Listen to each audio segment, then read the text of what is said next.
I have seen people turn on that light. I've seen that light go on behind their eyes where they're like, oh, wait a second, I can do something here. I don't have to just keep doing what I've been doing every day.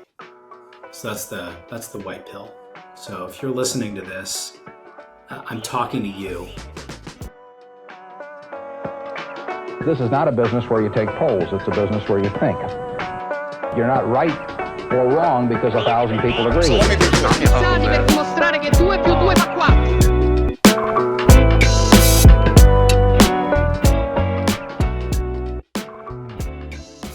All right, Josh Steinman, thanks for joining us. Gents, good to be here.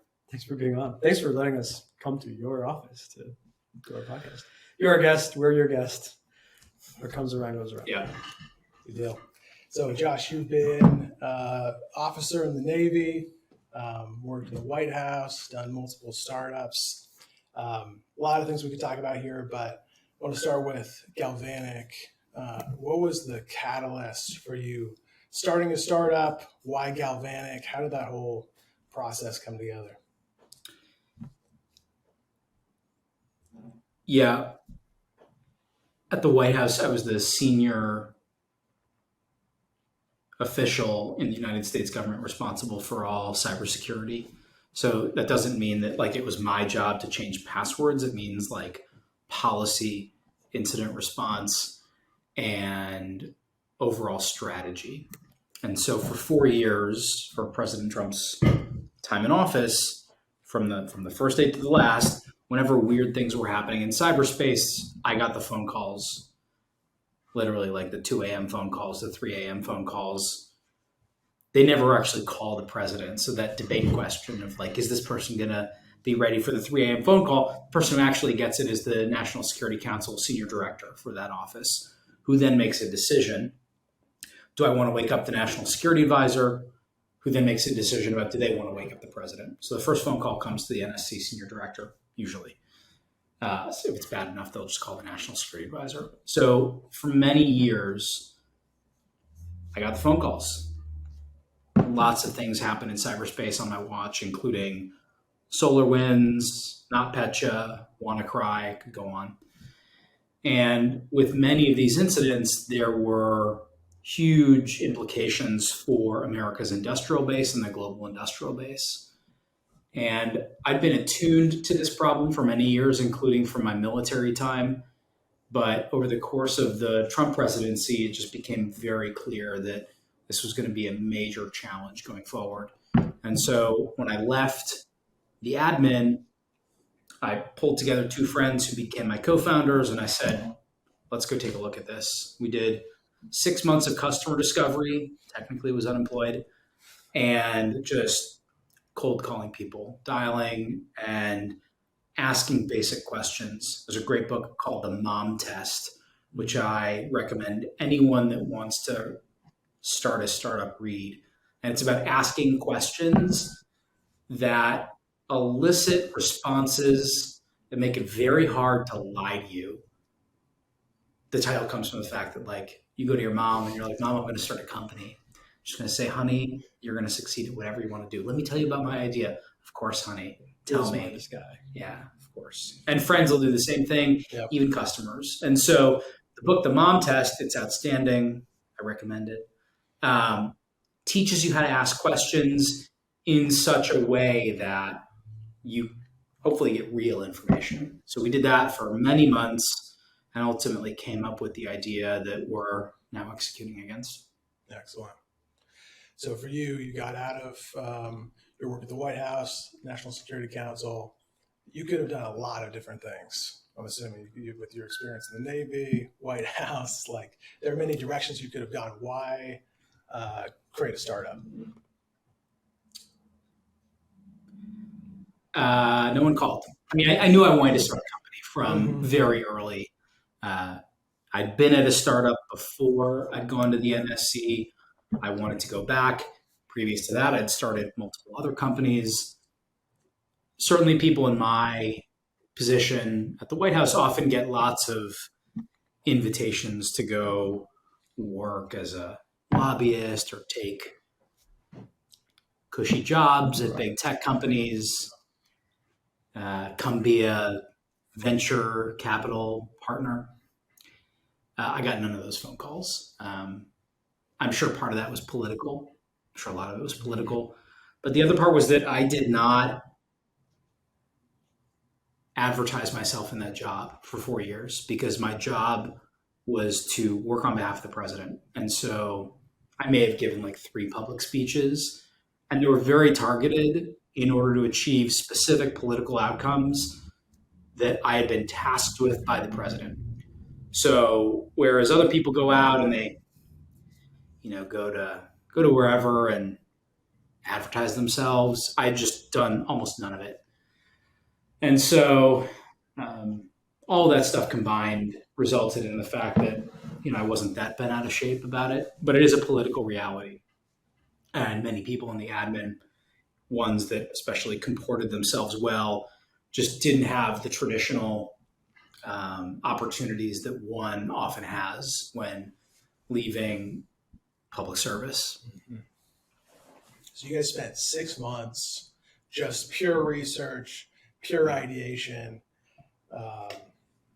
Was there a sense of nervousness in terms of like, we've got to find something to do? That's like, it seems like you were very disciplined in your process of deciding what problem to tackle. I wasn't collecting a paycheck, and I had rent. I basically burned through my savings, but you can't rush these things. It was a challenge, right? You just keep getting punched in the face. You come up with an idea, you talk to 20 or 30 people, and you just have to admit, like, it's not the right thing to do. And you can admit that to yourself, or you can go through the process of like forcing it. And in the long run, that doesn't really help anyone, especially yourself. So it takes a certain amount of discipline. Mm-hmm. I've heard you talk about, I think it was on the Scuttlebutt podcast, about... That was a long time ago. Yeah. Well, it was a great episode. It was like 7 years ago. It was super. It was okay. Good. And there you go. Leave no stone unturned.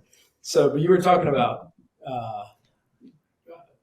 in summary, sort of the framework that you use to make decisions. You like to be in positions where you can make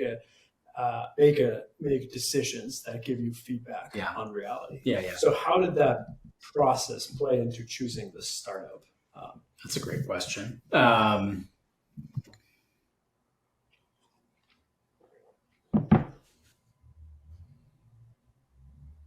it's tough.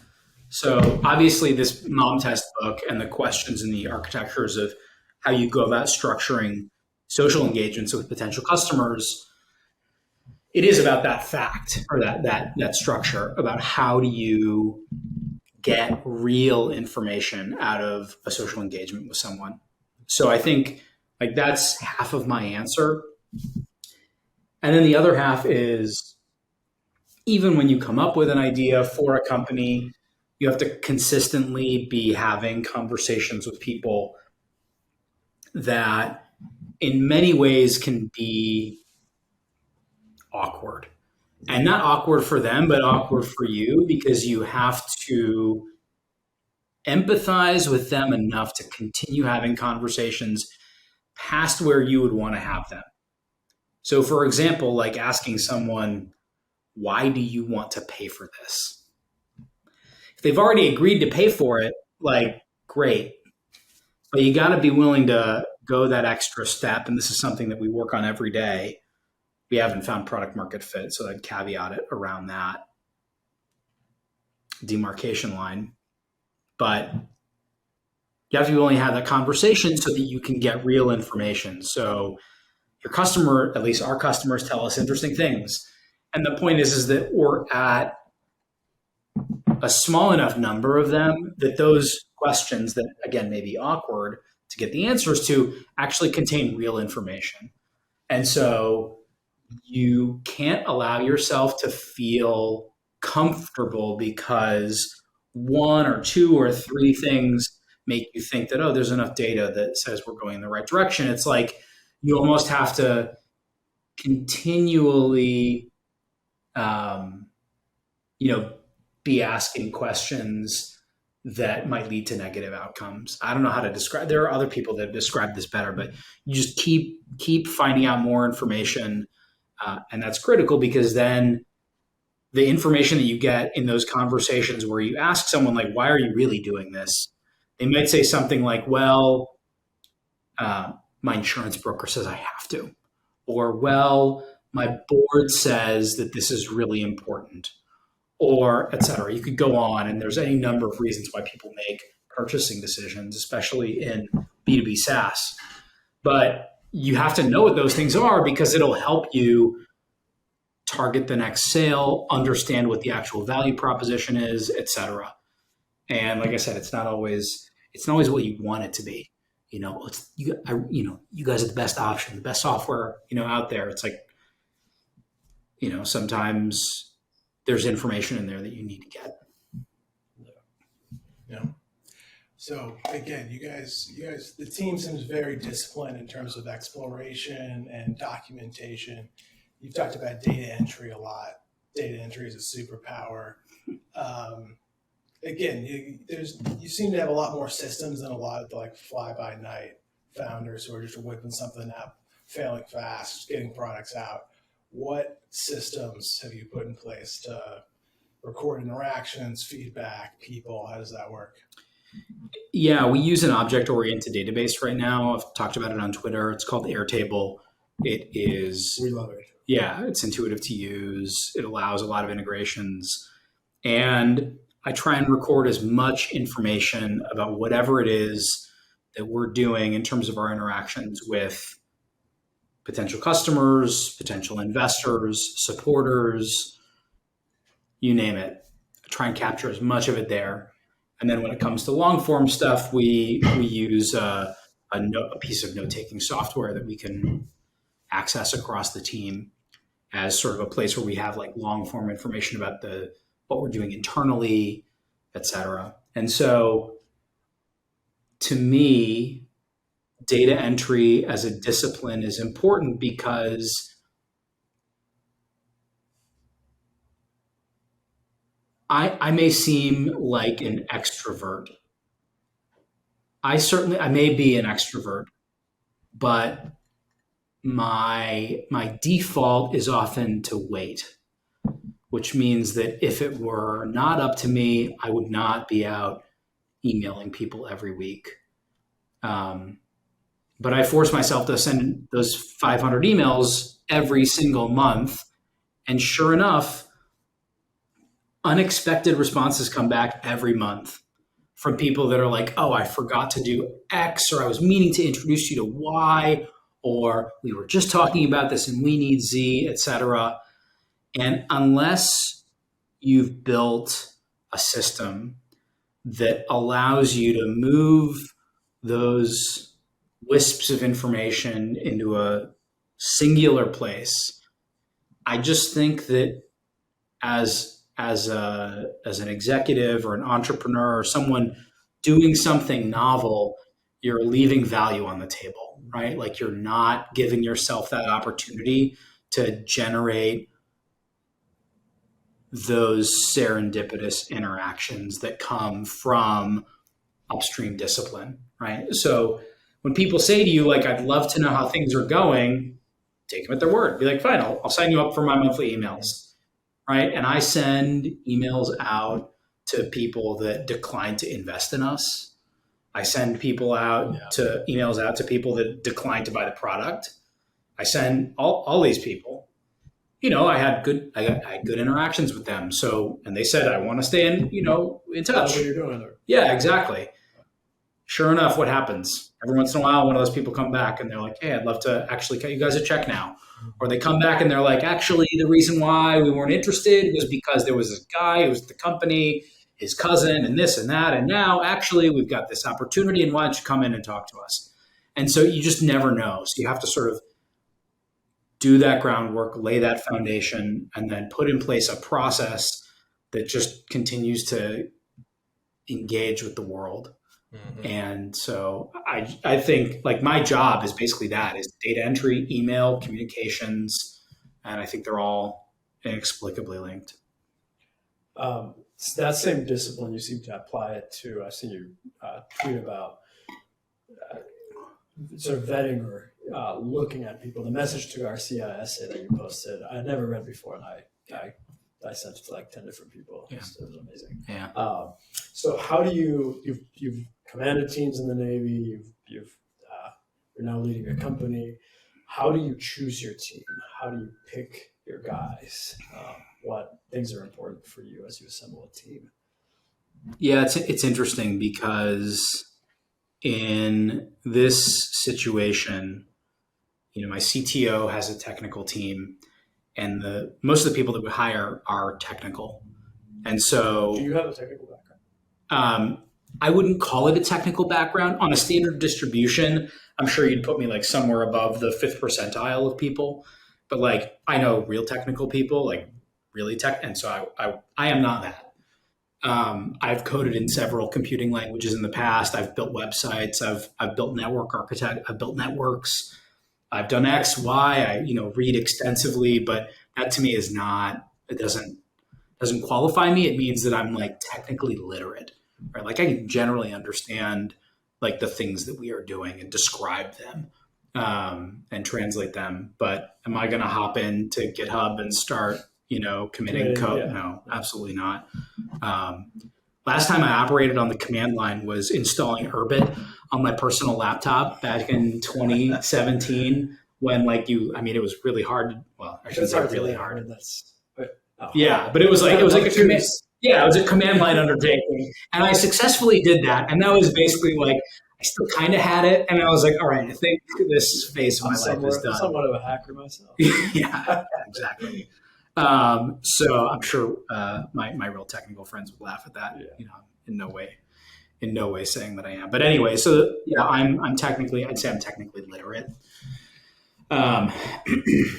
So sorry, I derailed you. No, it's okay. The point is that in a situation where I have someone that ultimately answers to me hiring people, like I have to deeply defer to their expertise and judgment. And so it's more about coaching them around how I'd recommend they go through that process and then giving them the tools to go through that process. And then I'm just the last check off to make sure that this person that we're hiring, I think is going to add value and not, detract from the team overall. When I personally hire people, and I've gone through this on Twitter and elsewhere, I use a very outcome-oriented interview framework that allows both people to understand what the expectations are for the job and, various other aspects of that. So like on the NSC, I had this concept called management by index card.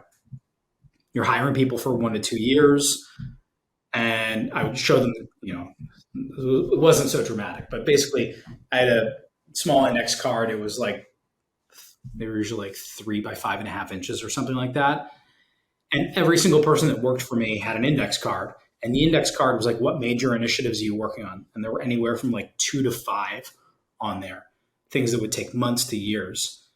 And I would ask people who wanted to work for me, like, what am I going to write on your index card? Like, one of the things that we did was KYC for cloud services rental, which was a major step to prevent a whole bunch of like cyber attacks that happen here in the United States. But that executive order, which was signed less than 24 hours before the end of the Trump presidency, we had been working on for over 2 years, and was the result of the interview process with the person who was driving it. He wanted to come work for me, and I said, not good enough. I said, I want to know what you're going to look back on your last day and say, I did X. I said, go find me a problem that is worthy of sitting in that desk over there. And then you come back and then we'll talk. And if I think that that task is worthy and matches up with the president's priorities, and if I think you can get that done, then we'll talk. And so that's how I like to think about people that are working for me directly. And, on the technical side, like I said, I have to trust. You have to trust your people. What's the speed of innovation like, and the difference between being in the White House, being in government? No, I mean, they're different. Silicon Valley, broad, at large. Yeah, they're different games. Like here, we have an idea of what we're doing, and it's like sailing, right? You've got a boat. You generally know where you're going. The winds may change as you're going there. You may need to tack or jibe or whatever. You may need to adjust the trim of your sails or like alter certain things about like where the weight is distributed inside the boat. But like generally you're like, okay, we're going over there. Now, startups often pivot. So maybe you like choose you're going to go somewhere else, or you're going to say, hey, we're going to go in this general new direction. We think there's something there. But it really is sort of like long-term outcome. Like I'm aiming at X and we'll see. Like we're going 6 knots right now. Let's see if we can go 10. Let's see if we can go 12. Let's build a new technology onto the boat and see if we can like, as you sail. yeah. And see if we can go even faster. See if we can go 15 knots or whatever. Working at the White House is, I don't even know how to describe it. Like there were things that were very long-term, like on the index card, but then there were these like, every day there were these targets of opportunities to do what we thought was the right thing for the country on behalf of the president. So many of the initiatives that I ended up leading just sort of popped out of nowhere and were their own like side quests.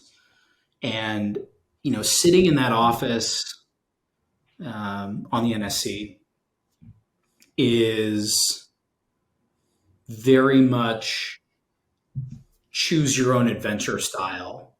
Like I knew people, great people, they were great, but they sort of just sat in their office and wrote their emails, wrote their memos, checked out 6 p.m., went home. Because you don't have a burn rate like in a startup. You're not looking at the. I mean, most people do get burned out in like a year and a half to 2 years. So it's a different kind of burn rate. Yeah. In terms of you're not burning your cash away or having to race again. Yeah. We're Yeah. too familiar with that kind of work. Yeah. But there it's like you can see something on one day. And I mean, if you're a commissioned officer, I was a commissioned officer. There's like 100 or so commissioned officers in the White House, from the chief of staff all the way to whomever. Just like there's 3 ranks in the White House. And if you're one of those commissioned officers, you almost have like kind of a hunting license to go out and execute the president's priorities. And so at any given time, and look, I had across my 4 years, I had anywhere from like 4 to 9 people working for me. So think about how many of those 3x5, not 3, whatever those index cards were.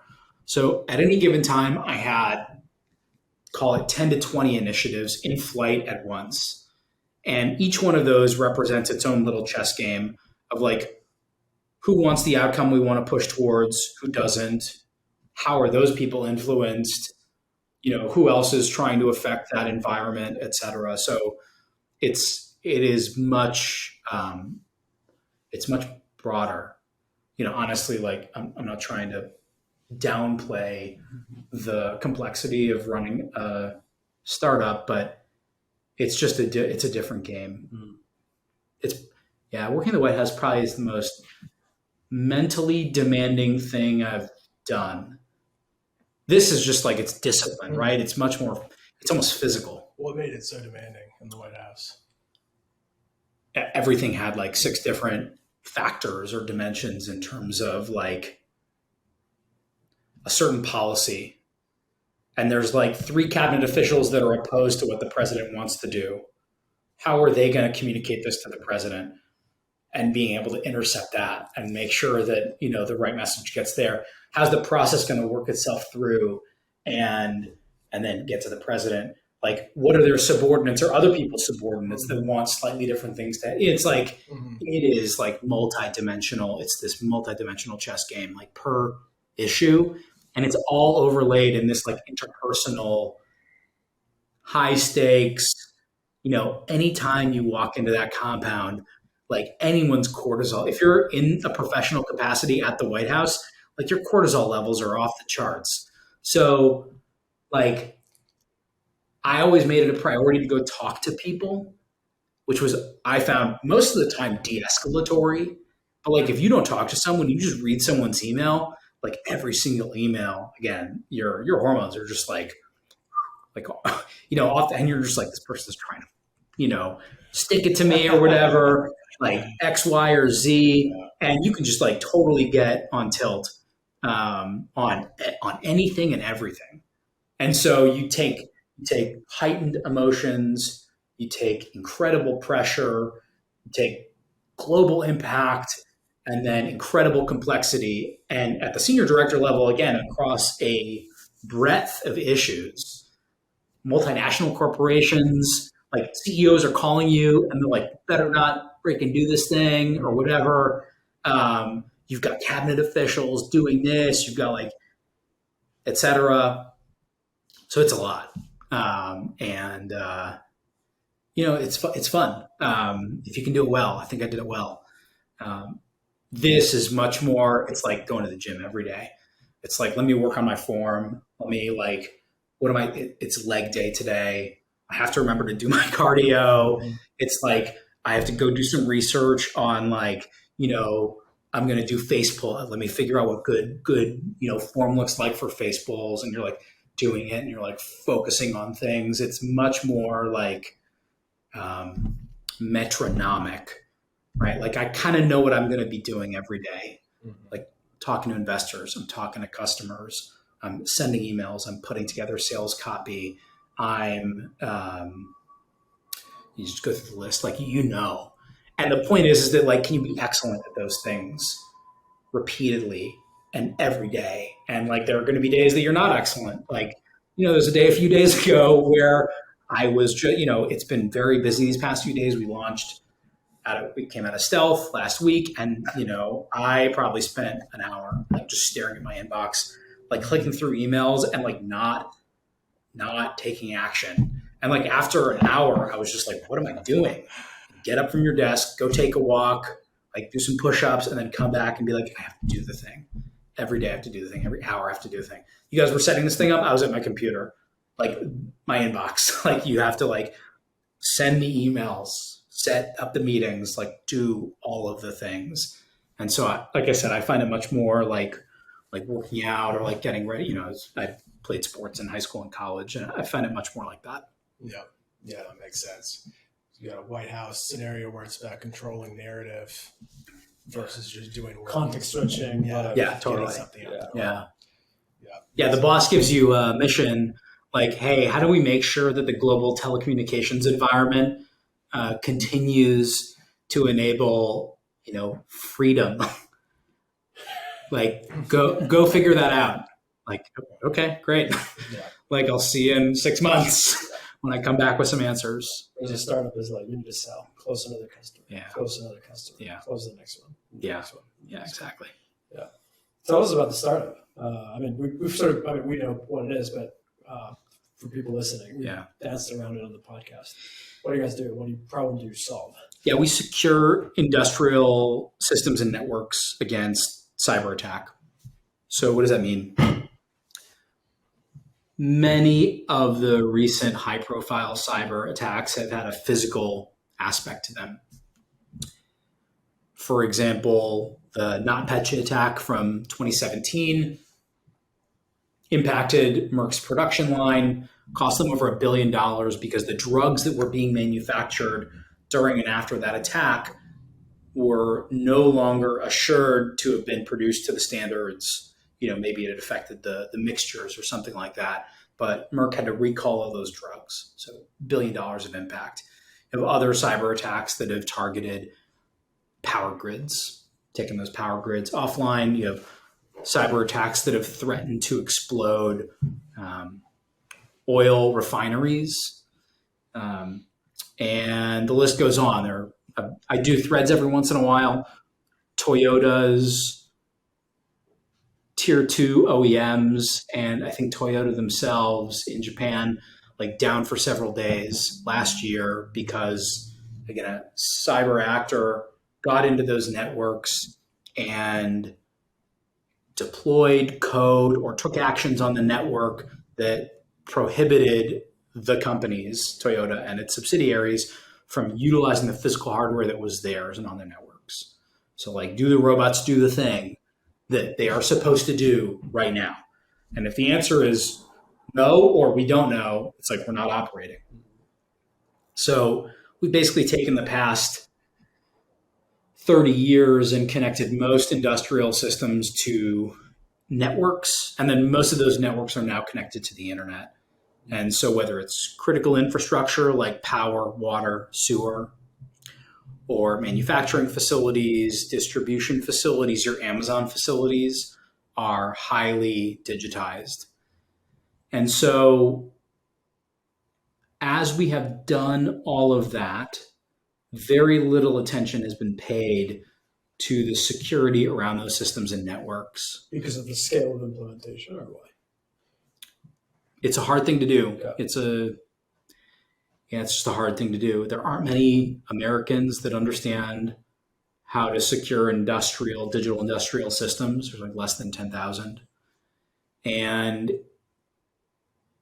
I think a lot of folks just thought that it wasn't going to be a problem.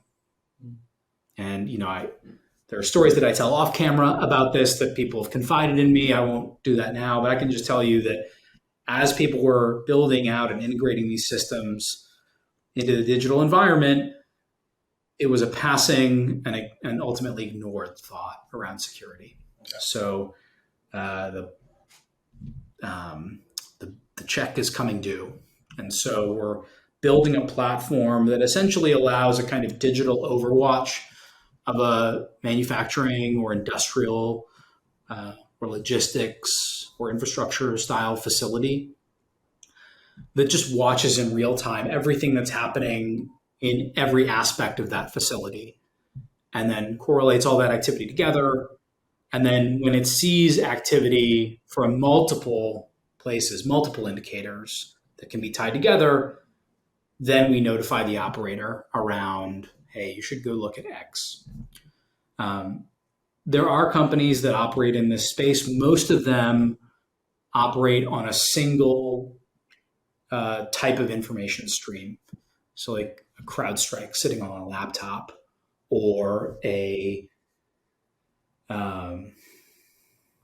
network monitoring platform, meaning like I've got a box that sits in a data center that looks at all of the data that's coming into the facility from outside, comes through my sort of aperture. And then I look at all the data that's going out, and I just watch that data stream. And I look for things that, might look suspicious. It's only one piece of the puzzle. You have to look at the machines themselves. You have to look at the laptops that are controlling the machines. And then you also look at what we call the network layer. So we're looking at all of those things and then correlating all that activity together. It's doable now, but you would need, and people that do it, to build a lot of stuff in-house. And there's just not that many people around. So some people have managed to build these things themselves, but it takes a lot of engineering time. It's very expensive, a lot of talent. And so we're obviously building it, and then we'll just sell it. So it's technically classified as SaaS, software as a service, deployed out to our customers, and serves as kind of like a security assistant to like let folks know when bad stuff's happening. Yeah. All right. Well, Josh, it is the top of the hour here, so we need to let you go. But 2 quick questions to leave you with here. One, in your world, just from your perspective, what is worse? What's the black pill? What's worse out there than most people realize? And then on the reverse, what's the white pill? What's better than most people realize?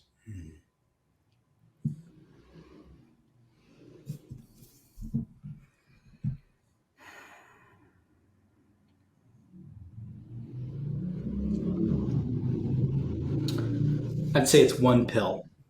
And the pill is human agency. Thousands of people are going to listen to this podcast. And the black pill and the white pill is that many of them are talented, driven, insightful, and yet they are passively observing their own lives and what is going on around them economically, socially, politically, and they continue to be passive about that. So that's the black pill. The white pill is you don't have to be. Life exists. We have an opportunity to apply our mental faculties to reality. And the white pill is you can. It means go run for school board. It means start a side hustle. It means get involved and start, writing a blog about local goings on in your community. So many opportunities. And I have seen people turn on that light. I've seen that light go on behind their eyes where they're like, oh, wait a second, I can do something here. I don't have to just keep doing what I've been doing every day. So that's the white pill. So if you're listening to this, I'm talking to you. And you can always feel free to at me on Twitter. I don't often do the DMs. So people send me DMs and I often just respond by adding the, Send me a bill for $2,500. Look, if they want to pay, and if they're U.S. citizens with no beneficial foreign owners, I'm open to it. But no, more importantly, is like if you send me a DM, I'll probably just tweet at you in the wild, just because I keep DMs for folks that I know. But occasionally I will answer them. But just tweet and include, CC me in the tweet, and I engage pretty actively. So if you have ideas, I'll give you feedback if I can, but go talk to folks. I've got a Notion page, a little like public blog post of resources for people that want to start companies. A lot of the heuristics are useful for non-commercial activities as well, whether it's, political or social. And then, and I'll make sure that you guys have that. And I also have a reading list if you want to sort of, get in the mindset of what I think is the place where you can think about, how to apply yourself to the world. So. Perfect. So yeah, we'll drop all of those links in the show notes. I'd highly recommend Steinman's Notion page, his Twitter, his Substack. If you're in the startup or infrastructure space, you should definitely. Or human agencies. Or human agency space. Yeah. Check it out. And you all should be. Yes. Awesome. Perfect. Guys, thanks for having me on. This is great. Thanks for that. Yeah. Appreciate it.